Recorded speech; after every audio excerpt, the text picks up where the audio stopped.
Assalamualaikum Assalamualaikum warahmatullahi warahmatullahi wabarakatuh. wabarakatuh. Yang terhormat Bapak dosen mata kuliah Pendidikan Agama Islam, yaitu Bapak Zarkasi MPD, dan juga teman-teman sekalian yang mungkin sedang menonton video ini.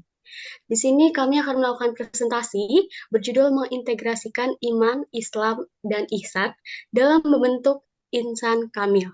Sebelumnya ada pepatah mengatakan tak kenal maka tak sayang. Namun ada sebuah hadis riwayat Bukhari mengatakan saling mengenal dan mengasihi adalah rahmat dari Allah. Barang siapa yang tidak menyayangi orang lain, maka Allah tidak akan menyayanginya. Untuk itu, izinkan saya untuk memperkenalkan diri saya dan juga memperkenalkan teman-teman saya agar kita dapat saling mengenal, menyayangi, dan tentunya disayangi oleh Allah. Amin. Perkenalkan kami dari kelompok 3, berasal dari kelas 12 6A 13. Perkenalkan nama saya Putri Gandasari, selaku moderator yang akan menjalankan presentasi kali ini. Selain itu ada teman-teman saya,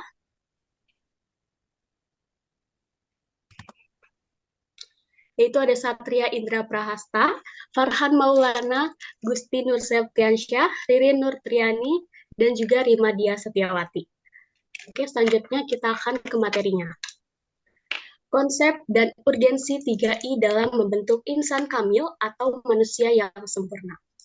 Agama Islam adalah agama yang berasal dari Allah dan disampaikan kepada Nabi Muhammad SAW untuk seluruh umat manusia. Islam mengandung 3 unsur utama. Yang pertama iman, yaitu keyakinan dalam hati terhadap Allah, malaikat, kitab, rasul, hari akhir, dan takdir baik maupun buruk. Yang kedua ada Islam, yaitu perwujudan lahiriah melalui amal ibadah seperti bersyahadat, sholat, zakat, puasa, dan haji jika mampu. Lalu yang ketiga ada ihsan, yaitu beribadah kepada Allah seolah-olah melihatnya, atau setidaknya menyadari bahwa Allah selalu melihat kita. Ketiga hal ini tercakup dalam hadis yang diriwayatkan oleh Umar bin Khattab ketika malaikat Jibril datang dalam wujud manusia untuk mengajarkan agama Islam kepada para sahabat. Hadis ini juga memuat tanda-tanda hari kiamat, yaitu ketika budak melahirkan tuannya dan orang miskin berlomba meninggikan bangunannya. Untuk selanjutnya akan disampaikan oleh teman-teman saya yang lain. Silakan. Selanjutnya ada pengertian insan kamil. Insan kamil ialah manusia yang sempurna dari segi wujud dan pengetahuannya. Kesempurnaan dari segi wujudnya ialah karena dia merupakan manifestasi sempurna dari citra Tuhan, yang pada dirinya tercermin nama-nama dan sifat Tuhan secara utuh. Yang kedua ada proses munculnya insan kamil. Munculnya insan kamil dapat ditelusuri melalui 2 sisi. Pertama, melalui tahap-tahap tajalli Tuhan pada alam sampai munculnya insan kamil.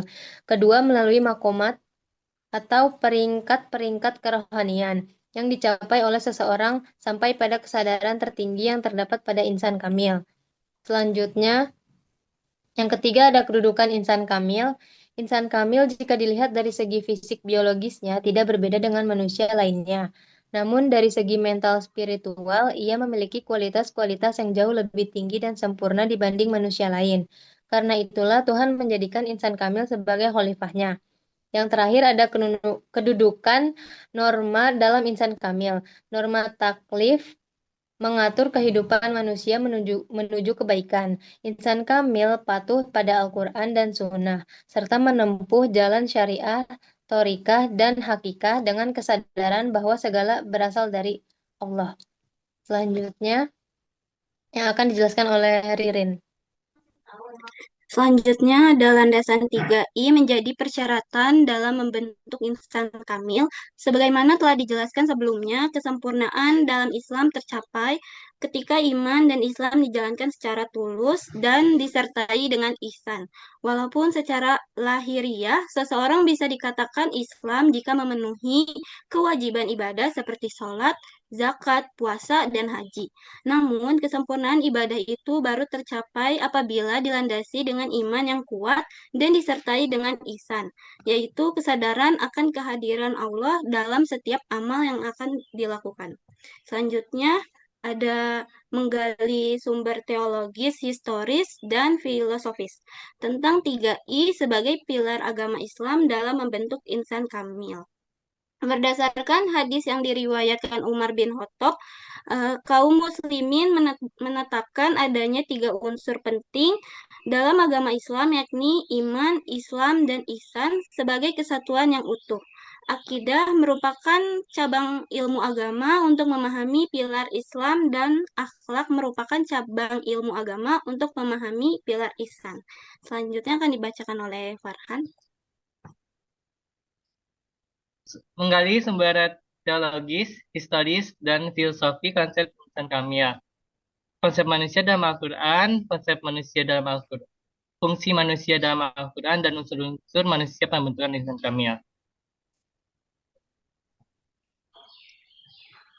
Konsep manusia dalam Al-Quran merupakan salah satu makhluk Tuhan berbeda dengan makhluk lainnya. Keberadaan manusia di bumi menempati posisi utama dalam khalifah.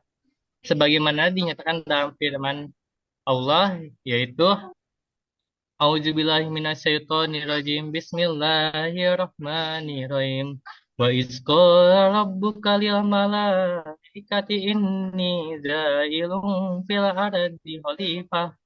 Qalu ataz'alu fiha man yufsidu fiha wa yasfikud dima wa nahnu nusabbihu bihamdika wa nuqaddisu lak. Qala inni a'lamu ma la ta'lam. Sadaqallahul azim. Dengan artinya, dan ingatlah ketika Tuhanmu berfirman kepada para malaikat, aku hendak menjadikan khalifah di bumi. Mereka berkata, apakah engkau hendak menjadikan orang yang merusak dan menumpahkan darah di sana? Sedangkan kami bertasbih memujimu dan mensucikan namamu. Dia berfirman, sungguh aku mengetahui apa yang tidak engkau ketahui. Selanjutnya akan dilanjutkan oleh teman saya, Satria Indra Prasta. Baik, nah dalam Al-Quran, manusia adalah makhluk istimewa yang diangkat sebagai khalifah di bumi.